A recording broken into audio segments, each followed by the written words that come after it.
ಎಲ್ರಿಗೂ ನಮಸ್ಕಾರ. ಸುಳ್ಯ ಜಾತ್ರೋತ್ಸವ ಪ್ರಾರಂಭ ಆಗಿದೆ. ಜನವರಿ 10ಕ್ಕೆ ಈ ಬಾರಿಯ ರಥೋತ್ಸವ ಇರಲಿಕ್ಕಿದೆ. ವಿಶೇಷತೆ ಏನಪ್ಪಾ ಅಂತ ಹೇಳಿದ್ರೆ 300 ವರ್ಷಗಳ ಬಳಿಕ ಸುಳ್ಯಕ್ಕೆ ಬ್ರಹ್ಮರಥ ಬಂದಿರೋದು ಗೊತ್ತಿದೆ.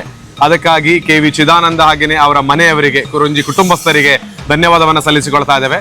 ಈ ಬಾರಿ ಬ್ರಹ್ಮರಥಕ್ಕೆ ರಥ ಕಟ್ಟುವಂತಹ ಕಾಯಕವನ್ನ ಸುಬ್ರಹ್ಮಣ್ಯದಲ್ಲಿ ನಾವು ಈ ಹಿಂದೆ ನಾನೊಂದು ಎಪಿಸೋಡ್ ಮಾಡಿದ್ದೆ. ಅದುವೇ ನಮ್ಮ ಬಂಧುಗಳು ಮಲೆಕುಡಿಯ ಜನಾಂಗ ಸುಳ್ಯದಲ್ಲೂ ಕೂಡ ರಥವನ್ನ ಕಟ್ಟುವಂತಹ ಕಾಯಕದಲ್ಲಿ ತೊಡಗಿಸಿಕೊಂಡಿದ್ದಾರೆ. ಸುಮಾರು 10 ಜನರ ತಂಡ ಬಂದು ಸುಳ್ಯದಲ್ಲಿ ಪ್ರಪ್ರಥಮ ಬಾರಿಗೆ ಬ್ರಹ್ಮರಥಕ್ಕೆ ರಥವನ್ನ ಕಟ್ಟಿದ್ದಾರೆ. ಅಲ್ಲ ಜಗಣ್ಣ, ನಮಸ್ತೆ. ಇವರ ಹೆಸರು ಜಗದೀಶ್ ಅಂತ. ಹಾಗೆ ಇವರು 10 ತಂಡ ಇದ್ದಾರೆ. ಎಷ್ಟು ದಿನದ ಹಿಂದೆ ಇಲ್ಲಿ ಬಂದ್ರಿ, ಮತ್ತೆ ಇದಕ್ಕೆ ಬೇಕಾಗಿರುವಂತ ಎಲ್ಲ ಸಲಕರಣೆಗಳನ್ನ ಎಲ್ಲಿಂದ ತಗೊಂಡು ಬಂದ್ರಿ, ಹೇಗೆಲ್ಲ ರಥವನ್ನ ಕಟ್ಟಿದಿರಿ ಅಂತ? ಬೆತ್ತೆಲ್ಲ ಇಲ್ಲಿಂದ ಸುಬ್ರಹ್ಮಣ್ಯ, ಮತ್ತೆ ಬಿದಿರೆಲ್ಲ ಇಲ್ಲಿ ಮಾಡಿಸಿದ ಇಲ್ಲಿ ತಂದದ. ಓಕೆ, ಅಂದ್ರೆ ಓಕೆ. ಈಗ ನೋಡಿ, ಸುಬ್ರಹ್ಮಣ್ಯದಲ್ಲಿ ನಾವು ಯಾವುದೇ ಹಗ್ಗವನ್ನ ಬಳಸಲಿಲ್ಲ. ಇಲ್ಲಿ ಹೇಗೆ ಅಂತ? ಅದು ಅವರು ಕೋಟೇಶ್ವರದವರು ಇದೆಲ್ಲ, ಅಂದ್ರೆ ನಮ್ಮ ಇದು ಯಾವ್ದು ತೆಂಗಿನ ನಾರಿದಲ್ಲ ಅದು. ಓಕೆ, ಆ ಬಳ್ಳಿಯನ್ನು ಕೊಟ್ಟಿದ್ರೆ ಅದನ್ನ ಕಟ್ಟಿದ್ದೀರಿ ಅಲ್ವಾ? ಸುಮಾರು ಎಷ್ಟು ದಿನ ತಗೊಂಡಿದ್ರಿ ಕಟ್ಲಿಕ್ಕೆ? ಈಗ ಮೊನ್ನೆ 2 ತಾರೀಕಿಂದ ಶುರು ಮಾಡಿದ್ವಿ. ಓಕೆ, ಈಗ ಇವತ್ತು ತಾರೀಕು 8 ಆಯ್ತು. ಅಂದ್ರೆ ಸುಮಾರು 6 ದಿನ ಮಾಡಿದ್ರಿ ಅಲ್ವಾ? ಈಗ ಇದೆಲ್ಲ ಕೂಡ ಅಲ್ಲಿಂದ ಸುಬ್ರಹ್ಮಣ್ಯ ತಂದಿರುವಂತ ಇದೆಂತ? ಈಗ ಅದು ಶಿಶಿಲ ಅಂತ ಹೇಳಿ ಅಲ್ಲಿಂದ ತಂದಿದ್ದು. ಶಿಶಿಲವಾ ಇದಕ್ಕೆ ಹೆಸರು ಅಲ್ವಾ? ನಿಮ್ಮ ತಂಡದಲ್ಲಿ ಯಾರೆಲ್ಲ ಇದ್ದೀರಿ ಇಲ್ಲಿ? 10 ಜನ. ಹೆಸರು ಶಿವ, ಮತ್ತೆ ಹರಿಶನ್, ಓಕೆ, ಮೋಹನ್ ಅಂತ ಹೇಳಿ, ಓಕೆ, ಮತ್ತೆ ಇವರು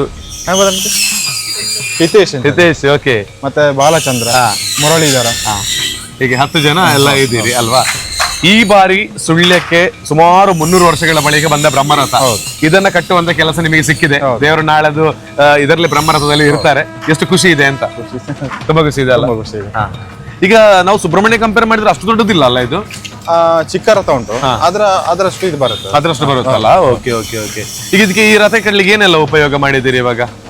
ಬೆತ್ತ, ಬಿದಿರು, ಮತ್ತೆ ಹಲಗೆ ಇದೆಲ್ಲ ಅದೆಲ್ಲ. ಓಕೆ, ಅದ್ರ ಇದು ನೋಡಿ, ಇದೆಲ್ಲ ಮರ ಎಲ್ಲ ಅದು ಎಲ್ಲ ಅವರು ಕೋಟೇಶ್ವರ, ಅವ್ರು ಕೋಟೇಶ್ವರದವ್ರಿಗೆ ಕೊಟ್ಟದಲ್ಲ? ಓಕೆ. ಈಗ ನೋಡಿ, ರಥ ಎಲ್ಲ ಕಟ್ಟಿ ಆಗಿದೆ.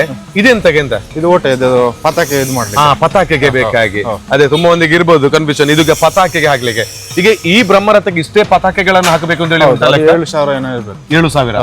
ಓ, 7,000 ಪತಾಕೆಗಳಲ್ಲ. ಈಗ ಸುಬ್ರಹ್ಮಣ್ಯದಲ್ಲಿ ರಥ ಕಟ್ಟಿದ ಬಳಿಕ ಅದರ ಎಲ್ಲ ಏನು ಬೆತ್ತಗಳಿದೆ ಅದು ಅನ್ನದಾನಕ್ಕೆ ಹೋಗ್ತದಲ್ಲ, ಅದೇ ಪ್ರಸಾದವಾಗಿ ಇದಕ್ಕೆ. ಇಲ್ಲಿ ಏನ್ ಮಾಡ್ತಾರೆ ಅಂತ? ಇಲ್ಲಿ ಬಿಸಾಡೋದು. ಬಿಸಾಡೋದಲ್ಲ, ಅಂದ್ರೆ ಇಲ್ಲಿ ಯಾವ ರೀತಿ ವರ್ಷಕ್ಕೊಮ್ಮೆ ಮಾತ್ರ. ಹಾಗೆ ಇದಿದೆ. ಈಗ ಹಳೆ ರಥ ವಾಪಸ್ ನಾಲ್ದು ಬರ್ತದೆ, ಒಳಗೆ ಹೋಗ್ತದೆ. ಹೊಸ ಬ್ರಹ್ಮರಥವನ್ನ ಮಾಡಿರೋ ಖುಷಿ ನಿಮಗಿದೆ. ಅದಕ್ಕೋಸ್ಕರ ನೋಡಿ ಬಂಧುಗಳೇ, ಈ ಬಾರಿ ಅಂತೂ ವಿಶೇಷ ಸುಳ್ಯ ಜಾತ್ರೆಗೆ ಬ್ರಹ್ಮರಥಕ್ಕೆ ರಥವನ್ನ ಕಟ್ಟಿರುವಂತಹ ಮಲೆಕುಡಿಯ ಜನಾಂಗದ ಬಂಧುಗಳು ಇವತ್ತು ಮಾತಾಡ್ಲಿಕ್ಕೆ ಸಿಕ್ಕಿದ್ದಾರೆ. Jaganna, thank you so much. ಒಳ್ಳೇದಾಗ್ಲಿ. ಇವರೆಲ್ಲ ಕೆಲಸ ಕಾರ್ಯಗಳೆಲ್ಲ ಆಗ್ತಾ ಇದೆ. ಹಾಗೇನೆ ರಥ ಕೂಡ ಬಹಳ ಸುಂದರವಾಗಿ ಆಗಿದೆ. ಇನ್ನು ಪತಾಕೆ ಒಂದು ಕಟ್ಟಿದ್ರೆ ಆಯ್ತು. ಪತಾಕೆ ಕಟ್ಟಿದ್ರೆ ಬ್ರಹ್ಮರಥ ರೆಡಿ. ಈ ಬಾರಿ ಸುಳ್ಯ ಜಾತ್ರೋತ್ಸವ 10ನೇ ತಾರೀಕಿಗೆ ನಡೀತಾ ಇದೆ.